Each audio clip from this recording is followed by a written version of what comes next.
The Master of the Revels was the holder of a position within the English, and later the British, royal household, heading the Revels Office, or Office of the Revels. Originally he was responsible for overseeing royal festivities, known as revels, and he later also became responsible for stage censorship, until this function was transferred to the Lord Chamberlain in 1624.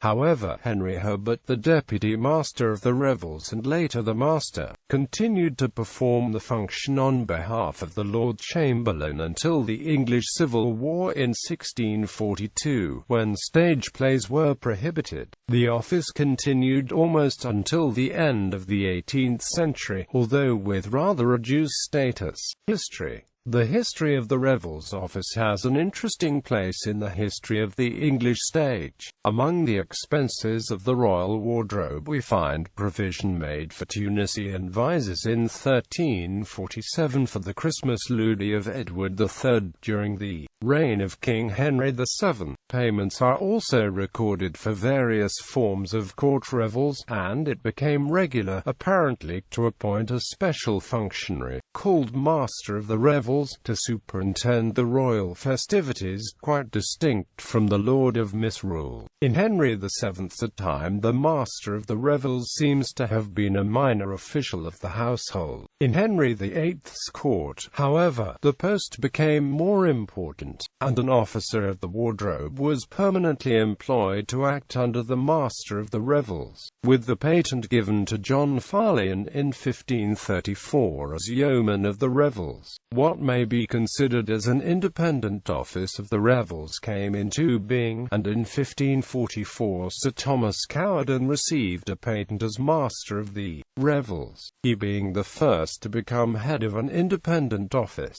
Soon after his appointment, the office and its stores were transferred to a dissolved Dominican monastery at Blackfriars, having previously been housed at Warwick Inn in the city, the London Charterhouse, and then at the Priory of St. John of Jerusalem in Clerkenwell, to which a return was made after Cowardin's death. Cowardin lived at Loseley Park, near Guildford, where his official papers were preserved. Sir Thomas Benger succeeded Cowardin, and Edmund Tilney followed him. Under Tilney, the functions of Master of the Revels gradually became extended to a general censorship of the stage, which in 1624 was put directly in the hands of the Lord Chamberlain, thus leading to the Licensing Act 1737, when the role was taken over by the Examiner of the Stage, an official of the Lord Chamberlain. The function was abolished only in 1968.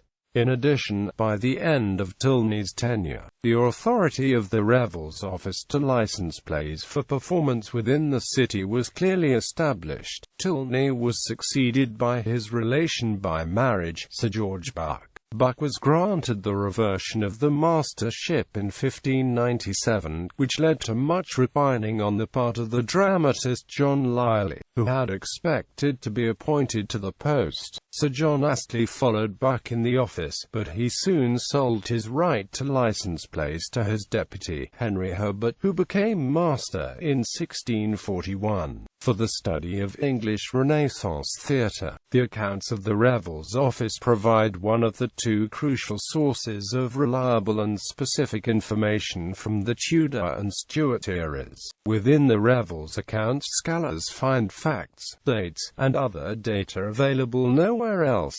A catalogue of the Folger Shakespeare Library collection based on the majority of surviving papers of Thomas Cowardin is available online. Other papers are available to study at the Public Record Office at Kew, or the Surrey Record Office.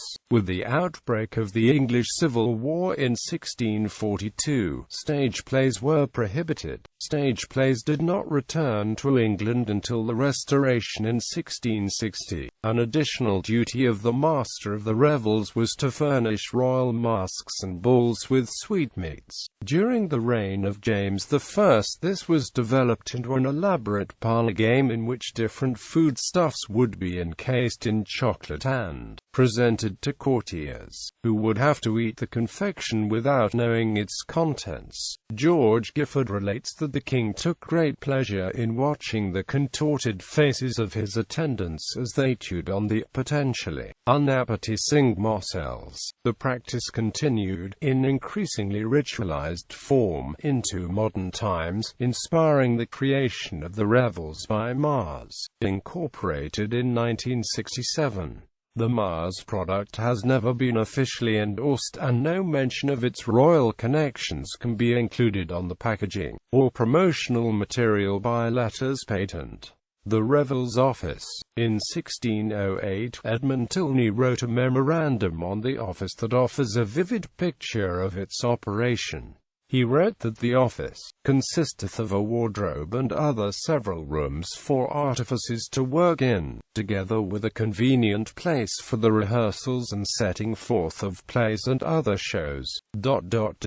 Tilney went on to note that the office also provided a house for the master and his family, and other residences for some of the office's personnel, if specified in the patents of the positions. In the year of the Tilney document, the Revels Office had moved to the Whitefriars district outside the western city wall of London, though throughout its history it was located in several other places about the city, including the Blackfriars district. According to Thomas Blunt in his 1656 dictionary, Glossographia, the origin of the word revels is the French word reveler, to wake from sleep.